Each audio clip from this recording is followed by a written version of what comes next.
Welcome to Zoom In, Zoom Out, your global look at news from here in Taiwan and around the world. I'm Laurel Stewart.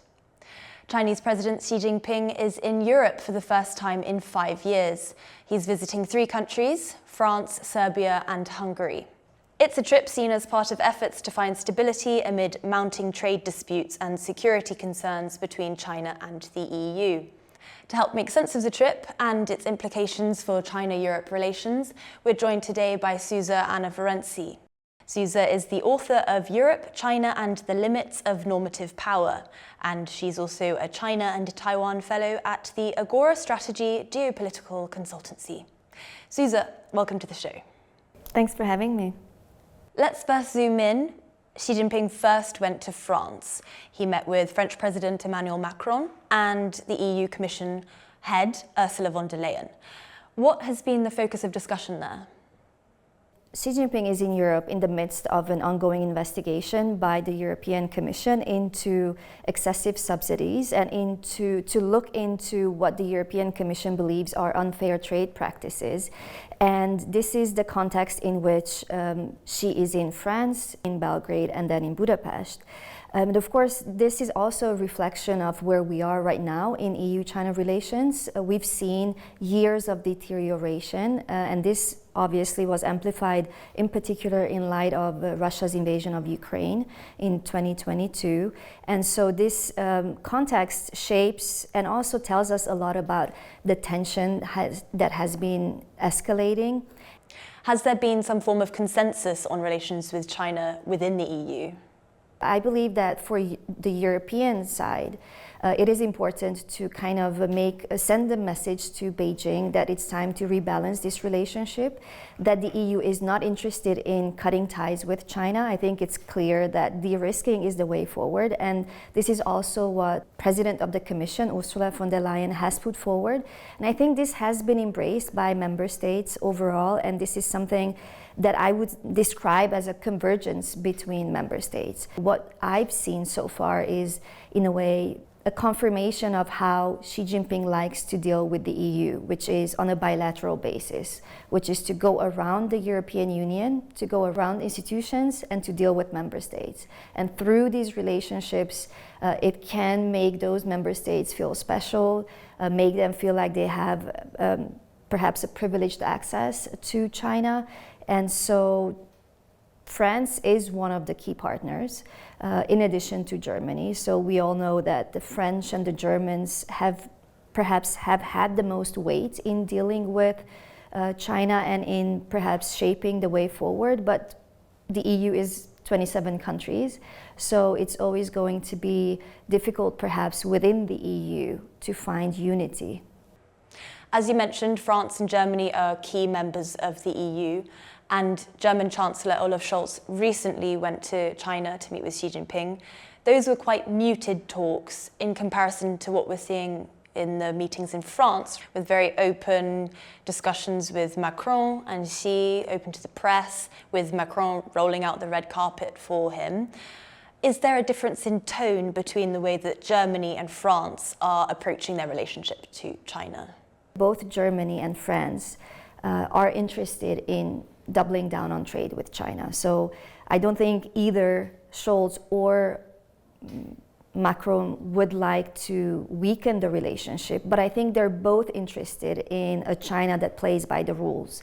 But at the same time, they're quite different. They're different personalities, so they have built up different relationships with Xi Jinping. So as you said, Macron's relationship is perhaps more friendly, but I don't think that really translates into how much Macron can do with China on trade issues. But Macron was quite outspoken in the visit and in the meetings. Macron also invited the President of the Commission, which helps to send more of a message that is a European message. So I think Macron has a more European approach to China if I compare that to the German approach. And I think there is quite a lot of disappointment because we saw a German China strategy that came out recently that was quite positive and quite outspoken. But I think at this stage, we see Macron using this opportunity to kind of outshine the German approach that's being criticized for just being interested in trade, and also we do see that German companies, or most of them, instead of actually reducing their investment in China, German investment has been growing. So there's this dilemma on how to perhaps navigate close trade ties, but also a changing China that has become a lot more risky, and doing business with China comes with great risks. So member states do agree on that. Xi Jinping is visiting Serbia and Hungary. He's also just visited France. Why, coming off the back of the French trip, these two countries? Well, this is an important question because Serbia is not an EU member state, but Serbia has been part of the 16, which then became 17+1 cooperation framework between Central Eastern European countries plus Western Balkan countries and China. It's been a decade since this cooperation framework is out there, but it hasn't been very effective when it comes to what China promised to bring and to really establish connectivity in the region. Serbia is still obviously a very big supporter of Chinese investment in its own country, in the region, and perhaps this is also telling of why China wants to go personally to Serbia and to again send a message that this is a good example to show that China remains influential in the region. Not to mention that for Hungary, relations with China have been also an important leverage vis-a-vis Brussels to kind of send a message that it is up to Budapest to decide who Hungary's trade partners are. And so this is that agenda, but it's important for Beijing's Belt and Road Initiative to strengthen the connectivity between Greece, the Piraeus port, which is 100% Chinese ownership, into Belgrade, into Serbia, and to the rest of the Western European countries. So it's an opportunity, again, to divide Europe further in a way, also to project China not only in Europe as an influential partner. This is also an opportunity for Xi Jinping to project himself globally as a leader who is relevant and influential in the region. And if China wants to lead globally, which is what we've come to understand, if this is the case, China has some convincing to do, right? And that is in the developing world. And countries that are in need of infrastructure investment and see examples of positive cooperation, what they perceive to be positive. And on the topic of European security, how successful do you think France has been in pushing its message to China in using its influence in Russia's invasion in Ukraine? So I think Macron used the opportunity to raise the question and also to push China to play a more constructive role. They conveyed the same message together with the president of the Commission in their trilateral meeting.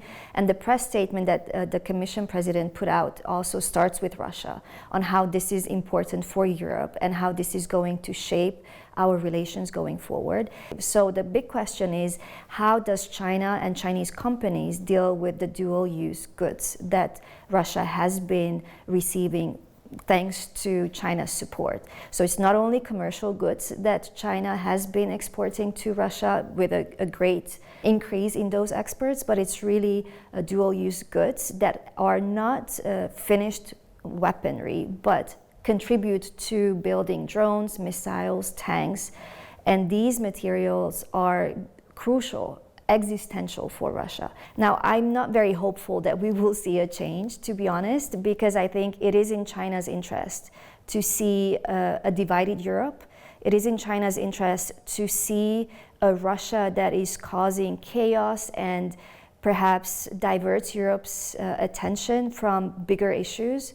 But I think China fails, or perhaps Xi Jinping fails to understand that the more it pushes and the more support it gives to Russia, the more the perception in Europe is that doing business with China comes with great risks. And China is undermining European interest. So we've also seen the US imposing more sanctions against Chinese companies that are supposedly supplying Russia with weapons parts or equipment for its war in Ukraine.